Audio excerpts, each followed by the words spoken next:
우리 지난 시간 우리는 함께 우리 바울의 행적을 보게 되었는데요. 이 바울에 대한 많은 오해가 있음을 알고 또 예루살렘 그 초대교회의 지도자들의 말을 듣고 이제 그 오해를 풀기 위해서 이제 그 예루살렘 성전에 들어가서 정결 예식을 행하게 됩니다. 그럼에도 불구하고 또한 바울을 미워하는 자들은 다시 그를 오해하면서 이제 죽이려고 했을 때에 그것을 소동이 일어난 것을 듣고 이제 천부장이 달려와서 바울을 구해줍니다.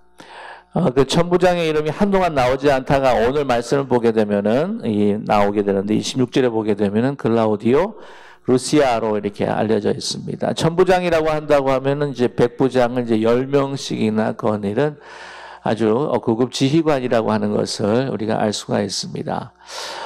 그런데 이 글라우디아 루시오라고 하는 이 천부장 보게 되면은 본인이 로마 시민권을 태생적으로부터 가진 것이 아니고 그런 이제 돈으로 샀던 어떻게 보면 굉장히 정치적인 인물이다 하는 것을 우리가 알 수가 있습니다. 근데 이 글라우디오 루시아 이 천부장을 통해서 하나님께서 또 바울을 계속해서 구원하시면서 하나님의 뜻을 지금 이루어가고 계시는데요. 지금 그 1차 우리 그 산헤드린 공회원의 그 재판 과정 가운데서 아시겠지만은 사두개인들과 바리새인들이 완전 나뉘게 됩니다. 그래가지고는 뭐 싸우면서 그 가운데에서 이제 바울이 이제 찢겨 죽음을 당할까봐 다시 이제 보호하고 호송을 하게 됩니다. 그런데 이제 그 산헤드린 1차 공회원에서 그 뜻을 이루지 못하자 이제는 이 암살 자객단을 갖다가 구성을 하게 되죠. 오늘 말씀을 보게 되면 이제 40명을 구성을 하게 됩니다. 뭐라고 이야기하냐면 12절에 보면 날이 새매 유대인들이 당을 지어 맹세하되 바울을 죽이기 전에는 어떻게 했다고요? 먹지도 아니하고 마시지도 않겠다라고 그렇게 결단합니다. 그 나를 괴롭히는 나를 그냥 작정하고 괴롭히겠다고 하는 한 사람만 있어도요. 여러분 삶이 쉽겠습니까? 힘들겠습니까? 힘들죠. 예. 뭐 두 번째가 답이라고 하는 것을 아시는 분들도 많겠지만은 뭐 생각할 필요도 없이 너무나 힘들고 어렵습니다. 목회도 그래요. 작정하고 이렇게 반대하고 힘들게 하고 괴롭히려고 이렇게 사명감을 띠고 계신 분이 한 명만 있어도 공동체 전체가 힘들어질 때가 많습니다. 몇 명이에요? 40명입니다.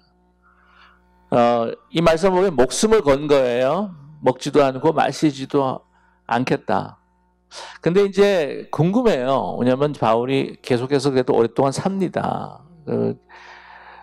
성경의 기록에 나와 있지 않지만은 로마 황제 그 네로가 64년에 이제 박해를 시작하는데 그때 베드로와 함께 같은 비슷한 시기에 순교를 당했다고 이야기 나오는데 이 40명이 먹지도 않고 마시지도 않겠다고 그렇게 결심을 하고 결단을 했는데 과연 그 사람들이 계속 살아 있었을까 하는 생각을 하게 됩니다. 그래도 먹었겠죠?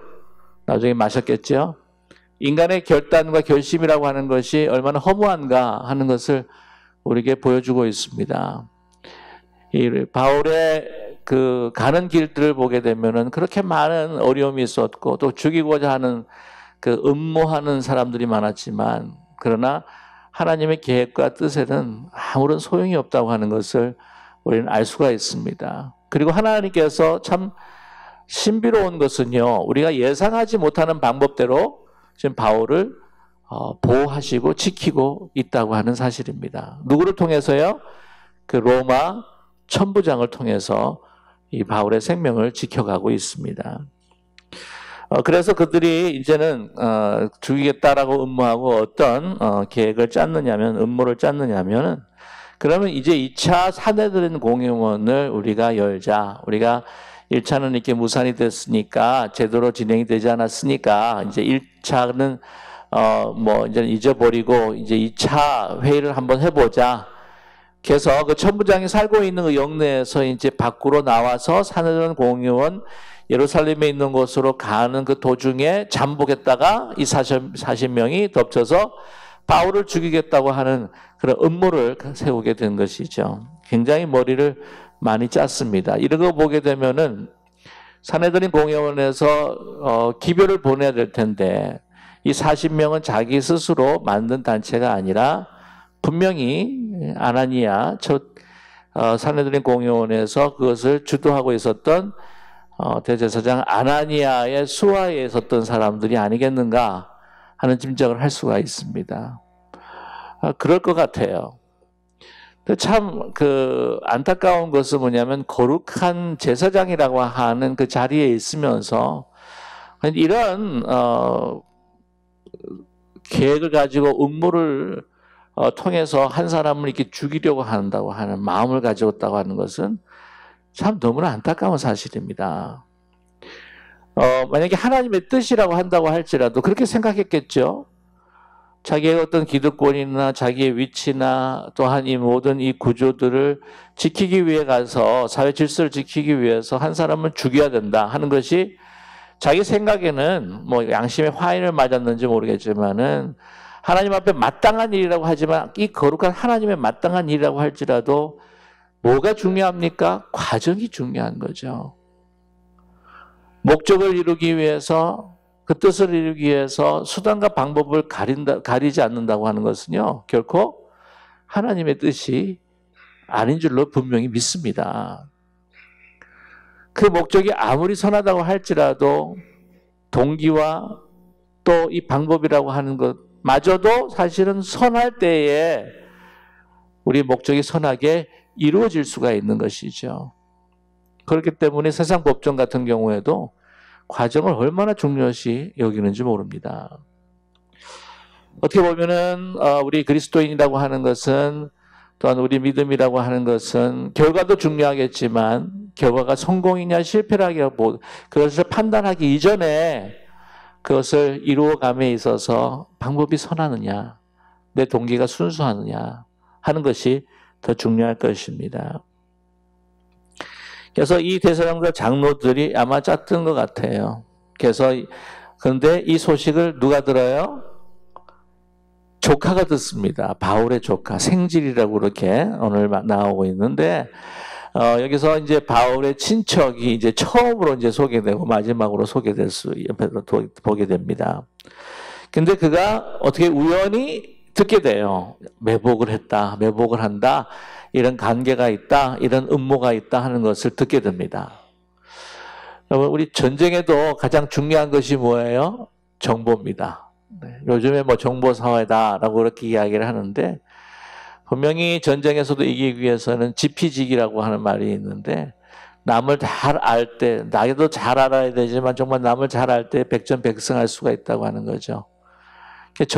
전쟁도요, 정보 싸움입니다. 그런데 이 정보를 듣고자 했던 것이 아니라 보니까 그냥 우연치 않게 들은 거예요. 그것이 이제 우연한 사건 같지만, 그러나 하나님께서는 이거는 필연적으로 일어나는 사건이라고 하는 것이죠. 그래서 오늘 이 조카 생질이 그것을 듣게 됩니다. 그래서 바울에게 알리죠.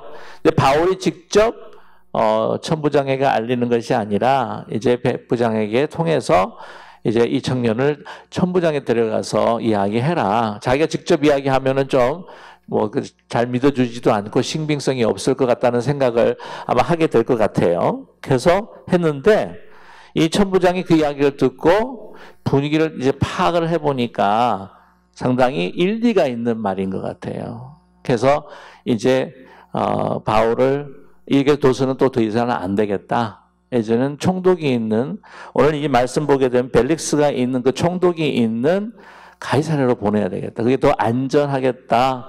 그리고 특별히 바울은 어느 시민입니까? 로마 시민이기 때문에 그렇게 호송을 해야 되겠다고 딱 마음을 먹고 이제 그 호송 계획을 세우게 됩니다. 오늘 이 호송하는데 보게 되면은요, 그가 천부장이기 때문에 1000명을 거느리고 있는데 23장에 보시게 되면 백부장이 뭐라고 말씀하냐면은 백부장 둘을 불러서 이르되 밤 제3시, 그러니까 굉장히 새벽 미명 정도가 되죠. 그래서 아무도 잘 일어나지 않는 그 시간에 조용히 가는데 그것도요. 가이사랴까지 갈 보병 몇 명이에요? 200명. 기병 70명. 창병 창을 들고 있는 병사죠. 200명. 다 합하면 몇 명이냐면 470명이에요. 470명이 바울 한 사람을 호송하기 위해서 쫙 진열해서 가는 겁니다. 한번 상상을 해보세요. 그것도 기병들. 오늘 보면은 기병 70명이니까 뭐 적어도 뭐 두 사람이 한 마차를 탄다 할지라도 기병을 한다고 할지라도 거진 뭐 그죠? 계산이 잘 안 되죠. 35개. 예. 그러니까 여러분 그 경찰 호송차 있죠. 그게 적어도 35대에서 70대가 호송을 하는 겁니다. 저는 그런 호송을 받아본 적이 없어요. 혹시 여러분 있으십니까? 제가 받아본 호송이라고 한다면요. 장례식 때 교회에서 장례 예배를 드리고 묘지에 갈 때에 사이드카 2대가 탁탁탁탁탁 정리해서 가는 것밖에 받지 못했어요. 야, 그것도 받으니까 제가 뭐가 된 것 같아. 그래서 생각을 해보십시오. 그 새벽 미명입니다. 모든 사람들이 다 그 아침에 다들 깨우니까 얼마나 또 신경질 나겠어요. 아유, 뭐도 이렇게 일찍 일어나가지고 하냐. 다 장비를 해서 이제 가게 됩니다. 뭐, 지금 1000명 중에서 470명이면 자기의 그 군력 가운데에서 반을 보내는 겁니다. 그 미국 대통령도 이 정도 호송을 못 받아요. 누구를 위해서? 바울의 생명을 지키기 위해서입니다. 이런 일이 어디 있습니까? 누가 하셨다고요? 하나님이 하신 겁니다. 오늘 이 천부장이 자기의 생각을 다 해서 어떻게 지금 여러 가지 소식을 들었겠죠. 분위기를 보니까 또한 이 소식뿐만 아니라 정말 자결단, 뭐 자결단까지는 되지 모르겠지만 암살단 40명이 지금 막 이를 갈면서 죽이려고 하고 있다라고 하는 소식도 아마 들었는지도 모르겠어요. 그에게도 아마 CIA처럼 정보원들이 있었겠죠. 풀어놓은. 그래서 이런 엄청난 호송을 받고 이제 가게 됩니다. 근데 그런 죄인의 모습인 것 같지만은요, 하나님의 생명상에게 다 쌓여있는 예상하지 못한 이 로마 군인들의 호송을 받아서 지금 가이사랴로 가고 있다고 하는 사실이죠. 가서 또 누구를 만납니까? 오늘 보게 되면은 벨릭스를 만나게 됩니다. 근데 벨릭스를 보내면서 편지를 보내는데 오늘 18절 말씀을 보게 되면은 이런 죄송합니다. 18절 말씀이 아니고 오늘 이 편지 가운데에 뭐라고 이야기를 하냐면은 26절, 우리 27절 보게 되면 클라우디오 루시아는 총독 벨리스가 거의 무난하니이다. 이 사람이 유대인들에게 잡혀 죽게 된 것을 내가 로마 사람인 줄 들어 알고 군대를 거느리고 가서 구원하였다가 이게 진실인가요? 아니죠. 그 로마 사람인 줄 몰랐습니다. 자기가 로마 사람이라고 바울이 이야기하니까 그것을 그때 안 거죠. 채찍질하다가 보게 되면은 이 천부장의 마음이 참 너그럽고 인자하고 좋아서 이 바울을 구원하기보다는요, 자기 어떻게 하면 그 자리를 지키기 위해서 주도 면밀하게 참 조심스럽게 행하다가 이렇게 됐다라고 하는 것을 우리는 알 수 있는 것입니다. 보통 보게 되면 그 천부장의 이 자리에서 계속해서 이 평화를 유지하면서 거기에 있는 유지들과 좋은 관계를 맺어야 되거든요. 아시겠지만 본디오 빌라도 같은 사람도 어떻게 하면은 그쪽에 있는 그 세력들과 소동을 일으키지 않고 잘 지내보고자 했기 때문에 그 평화를 계속해서 어떻게 하면 유지할까 하는 마음으로 손을 씻은 거예요. 예수님을 그냥 그들에게 죽임을 당하도록 내버려 둔 것이나 마찬가지죠. 천부장도 이러한 생각을 다 가지고 있었을 것인데 뭐가 문제였냐면 바로 바울이 로마 사람이라고 하는 것입니다. 그때 당시 그 로마 사람이라고 하는 것은 우리 미국의 시민이라고 하는 우리가 특별히 가지고 있는 뭐라고 할까요? 이 어떤 그런 명예나 특권이나 어떤 자부심보다 더했던 것이죠. 로마 시민에게 무슨 일이 일어났다 그러면은 그 천부장에게도 뭔가 어려운 지경에 빠질 수가 있다고 하는 것입니다. 계산이 굉장히 많은 사람이에요, 이 사람이. 그래서 뭔가 모든 일을 조심스럽게 지금 처리해 가고 있는 것을 보는데 그 사람이 어떤 사람인지 분명히 알아야 어떤 후유증이 없을 것 같아서 일단은 바울을 구해줬고, 바울을 보니까 별로 그렇게 신통치 않아 보이니까 채찍질 때렸다가 로마 사람이라고 하니까 이 로마 시민을 어떻게든지 생명을 보존해 줘야 되겠다고 하는 마음으로 이렇게 많은 신경을 쓰고 있다고 하는 것을 알 수가 있습니다. 그러니까 이 벨릭스 총독에게 하는 이야기도 보게 되면은요, 본인이 몰랐으면서 로마 시민이었다고 하는 것을 먼저 미리 알았다고 하는, 그러니까 로마 시민이라고 하는 그 로마 시민을 보호해야 된다고 하는 책임이 얼마나 중요하다고 하는 것을 알게 됩니다. 아시겠지만은 길리아 다소 출신이었던 그 바울이 자기가 나는 태어날 때부터 로마 시민으로 태어나겠습니다 라고 작정하고 태어났을까요? 아니라고 하는 거죠.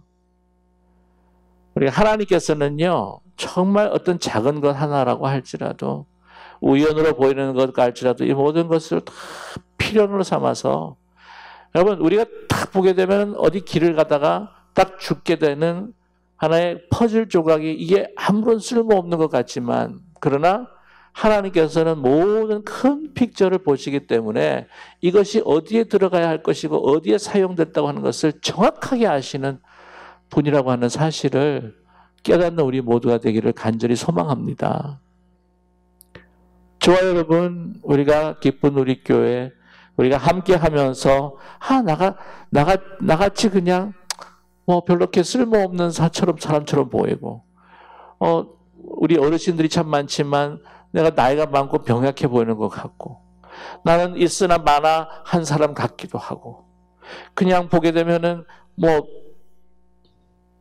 떨어져 있는 한 퍼즐 조각 같이 그냥 쓸모없는처럼 보이지만, 그러나 모든 하나님의 큰 아름다운 픽처를 우리가 만들어 가기 위한 중요한 그 조각이라고 하는 사실을 잊지 않는 우리 모두가 되기를 간절히 소망합니다. 그래서 이게 호송을 하게 됩니다. 그래서 다 이야기를 해요. 오늘 말씀 가운데에 27절을 빼고는 그래도 걸린다 진실을 이야기하고 있습니다. 그래서 이제 그 보병의 명을 받고 이제 가이사랴로 가는데, 오늘 말씀 보게 되면 그 중간 그 정착지가 있습니다. 31절에 보게 되면 이제 안디바들이라고 하는 곳에 가게 됐죠. 그래서 거기서 있다가 또 다시 이제 기병만 보내게 됩니다. 31절에 보게 되면은 이제 이 32절에 보게 되면은 이튿날 기병으로 이제는 안디바드리에서 가이사랴로 호송하게 됩니다. 이제 이 정도 되면은 기병만 보내게도 되겠다. 기병이라 할지라도 얼마나 웅장한, 마차 하나하나가 얼마나 웅장한지 모릅니다. 그래서 34절 말씀을 보게 되면은 이제 길리기아 다소 사람인 줄 알게 됩니다. 이제 다음 우리 시간대에 이제 벨릭스라고 하는 총독이 어떤 사람인지 우리가 그것이 알고 싶다. 좀 더 깊이 우리가 또 조사해 가면서 우리가 말씀을 또 함께 나누게 되겠는데요. 지금 이 예루살렘의 소동을 통해서 죄인의 모습이지만 그는 중요한 사람들을 한 사람 한 사람씩 만나게 됩니다. 이 천부장을 만나고 또 벨릭스를 만나게 됩니다. 또 거쳐서 나중에는 또 황제를 만나게 됩니다. 이 가만 보면은 바울이라고 하는 한 사람을 통해서 하나님께서 그 복음의 역사, 이 세계 역사를 이제는 계속해서 변화시켜 가시고 이끌어 가시고 통치하고 계시고 하는 것을 우리는 보게 되는데요. 한 사람입니다. 물론 이 바울의 사역을 돕는 여러 많은 사람도 있었지만 이 한 사람에게 믿음을 주고 확신을 주시고 격려하시고 위로함을 통해서 이끌어 가시는 모습을 보고 참 놀랍다 하는 거죠. 우리 지난 우리 말씀 가운데 11절 말씀을 보게 되면은 이제 1차 공회가 이제 무산이 되고 다시 영내로 들어와서 감옥에 갇혀 있는데 하나님께서 나타나셔서 말씀하시지 않으십니까? 너가 예루살렘에서 증거한 것처럼 어디에요? 가서 로마에 가서도 똑같이 증거해야 할 것이니라. 하나님께서 하시겠다고 하면 막을 자가 없는 줄로 믿습니다. 하나님께서 여시겠다 하면 닫을 자가 없고요. 하나님이 닫으시면 이 땅에 열 자가 없습니다. 물론 스데반처럼 말씀을 한번 전하다가 돌에 맞아서 순교한 분도 있습니다. 이 땅에서 생각하는 그 가치와 척도로 보게 되면 참 안타까운 사실일 수 있겠죠. 그러나 우리가 그 주위에서도 어느 누구도 이해할 수 없었던 하나님의 역사는 그 바울이라고 하는 스데반이라고 하는 한 사람을 통해서 바울이라고 하는 한 사람에게 그 하나님의 그 놀라운 역사가 이어지고 있음을 우리는 발견하게 됩니다. 그리고 이 한 사람을 통해서 이제는 벨릭스를 통해서 이제는 죄인의 모습으로 사슬이 묶여서 사람들이 보기에는 참 불쌍하다, 아니면 사람들 보기에는 무슨 참혹한 짓을 했기에 저렇게 될 수밖에 없었는가 하는 조롱을 들을 수도 있겠지만, 그러나 그 엄청난 그 제국의 영화를 나타내는 그 로마의 그 도시에 들어가는 한 사람, 묶여지는 한 사람을 통해서 300년이 지나 로마 황제는, 콘스탄티노플 대제는 하나님 앞에 무릎을 꿇는 그런 놀라운 역사가 일어나게 된다고 하는 것입니다. 싸우지도 않았습니다. 빼앗은 것도 없습니다. 스스로 그 무릎을 꿇는 평화로운 그 역사가 이루어지고, 정말 모든 이름에 뛰어나신 예수 그리스도의 발 앞에 황제가 무릎을 꿇는 그런 귀한 역사가 소수를 통해서, 바울이라고 한 사람을 통해서 일어나고 있다고 하는 것을, 여러분 오늘 이 말씀을 통해서 우리가 기대할 것이 한 가지가 있다고 하는 것을 말씀드리고 싶습니다. 우리가 비록 한 사람이지만 우리 한 사람을 통해서, 나를 통해서 하나님께서 어떻게 역사하실 것인가 기대하면서, 나로 인한 욕심과 탐욕으로 해서 받는 고난이 아니라 천국이 나의 것이 되는 하나님의 의를 위해, 예수 그리스도의 이름을 위해 핍박받고 어려움을 당한다고 할지라도 헌신하고 충성할 수 있는 우리 모두가 되기를 간절히 소망합니다. 우리는 하나님이 보시는 그런 큰 픽처를 아직은 보지 못합니다. 아마 우리가 하나님께서 부르심을 받고 주님 곁에 갔을 때의 그 그림을 함께 볼 수 있겠죠. 바울도 몰랐습니다. 바울이 어떻게 알았겠습니까? 300년 후에 어떤 일이 일어날 것인지를 어떻게 알 수가 있었겠습니까? 본인 자신도 하나님의 역사 가운데 그 큰 그림 안에서 알 수 없는 그림이지만 자기의 하나의 퍼즐 조각처럼, 그러나 하나님께 주신 그 사명을 감당하고 다하고자 했을 때에 하나님께서는 내가 모르는 하나님만이 계획하신 큰 픽처가 있으시겠지. 그런 믿음으로 하루하루 신실하게 주님을 따르는 우리 모두가 되기를 간절히 원합니다. 저는 하나님의 크고 놀라우신 역사 가운데에 우리 기쁜 우리 교회를 향해 가지시는 그림이 저는 분명히 있다고 믿습니다. 여러분 믿으십니까? 이 기쁜 우리 교회라고 하는 한 교회를 통해서 이 LA에 있는 글렌데일이 자리 잡고 있는 교회를 통해서 어떤 일을 행하시고 어떤 열매들을 맺어가실지 우리가 잠시 다루는 현실적인 근시안적인 눈으로 바라보지 말고 더 내가 알 수는 없지만 하나님께서 가지고 보시고 계시는 그 픽처를 이루어 드리기를 원합니다라고 하는 그런 교회가 되기를 원합니다. 그러기에 지금 우리가 드리고 있는 이 기도회, 우리가 주님에 드리고 있는 매 주일마다의 그 예배, 또한 우리 공동체를 통해서 받는 그런 치유와 회복과 우리 하나됨, 그리고 우리에게 주실 11월 첫째 주일부터 시작할 영어 예배와 영어 목회, 우리에게는 어떤 결과가 어떤 큰 그림이 있는 줄 정확히는 모르지만 그러나 이것을 통해서 하나님은 우리를 통해서 하나님의 크고 놀라우신 역사를 이루어 주실 것입니다. 그러니 저와 여러분, 우리가 다가오는 작은 고난과 어려움이라고 할지라도 놀라지 마십시오. 두려워하지 마십시오. 하나님께서 말씀하십니다. 예루살렘에서 증거한 것처럼 내가 로마에 가서도 증거하리라. 그 말씀은 바로 우리에게 하시는 말씀이십니다. 내가 지금까지 행했던 것처럼 내가 너희를 통해 내가 나의 역사를 이루어 가리라. 임성을 들으시는 저와 여러분 되시기를 주님의 이름으로 간절히 축원합니다.